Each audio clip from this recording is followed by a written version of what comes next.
ئێشوازار و نەهامەتیەکانی 16 ئۆکتۆبەر بەسەر ئاوارە زیان لە کەوتوەکانی قەزای خوڕمات و ناچاریکردن پەنا بۆ شاری هەولێر بهێن و لە بەردەم ئەنجومەنی وەزیران گردبوونەوەیەکی ناڕەزایەتی ئەنجام دەن و لە ڕێگای ئەم گردبوونەوەیە بڵێن کە چیتر ناتوانین لە ناو ئێش و ئازاری ئاوارەی و کرێچەتی ژیان لە نێو کەمپەکان ببەینە سەر. ئەو هێرشە نامرۆڤانەی کە لەلایەن سوپا و حەشدەوە کرا بەسەر شارەکەمانە نزیکەی 100 خانی لە هاوڵاتیانی خەڵکی خوڕماتوو تەقێنرایەوە و 300 خانوش سوتێنرا. هەموو ئەمانە خاوەنی ئەم خانوانە تاکو ئێستا ئاوارە و دەربەدەرن لە شارەکانی هەرێمە ژیان بەسەر ئەبەن.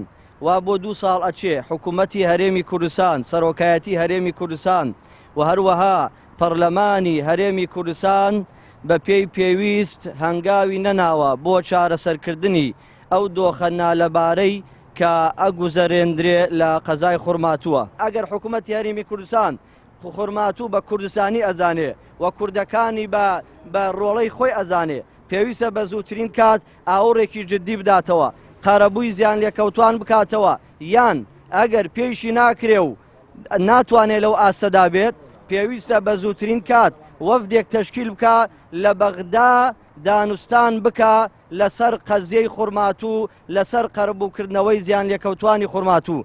بەشێک لە ئاوارەکان لە بەردەم ئەنجومەنی وەزیران گرت بوونەتەوە، هەڵگری کۆمەڵێ ڕووداوی تراژیدیا و جەرگ بڕن کە ئەستەما دڵ بتوانێت بەرگەی بیستنیان بگرێت و بەوتەی خۆشەمبێ حکوومەتی هەرێم تاوەکو ئێستاکە بەدەمیانەوە نەهاتووە و بەڵکو تا ئێستا نەیویستووە هیچ چارەسەرێک بۆ دۆخەکەیان بدۆزێتەوە.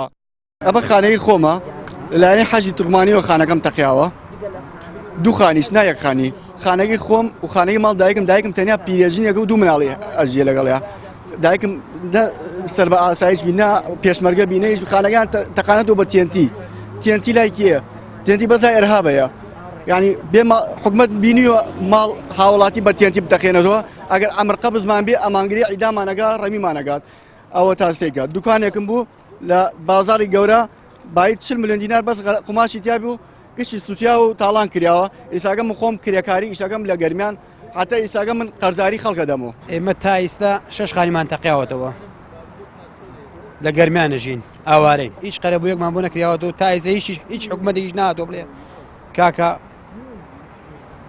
بۆ ئاوارە بوون و ئێمە لەبەر کوردایەتی ئاوارە بوومین. تا ئێستاش خەڵکانی وایە ناتوانێت بڕا مەعامەلەت بکات لە دووس، بۆ نمونە ناتوانێت بڕا جستەکەی دەرکا، یعنی دەبێت چارەسەرێ بۆ ئەم دۆخە بدرۆزێتەوە. قەزای خوڕماتووە و شاری زۆربەی دانیشتوانی کوردنشینون و دەکەوێتە ناوچە دابڕێنراوەکانی دەرەوەی هەرێم لە زۆربەی شەڕ و ململانەیە نەگریسەکانی دوو پارتی دەسەڵاتدار بۆتە قوربانی یەکەم و لە ڕووداوەکانی 16 ئۆکتۆبەریش پشکی شێری بەرکەوتووە کە بەهۆیەوە نزیکەی 100 خانوو تەقێنراونەوە و 300 خانووش سووتێنران. لە ئەنجامدا کوردنیشەنەکان بە ناچاری پەنایان بۆ شار و کەمپەکان بردووە و لەوێ بە ئاوارەی ژیان بەڕێ دەکەن.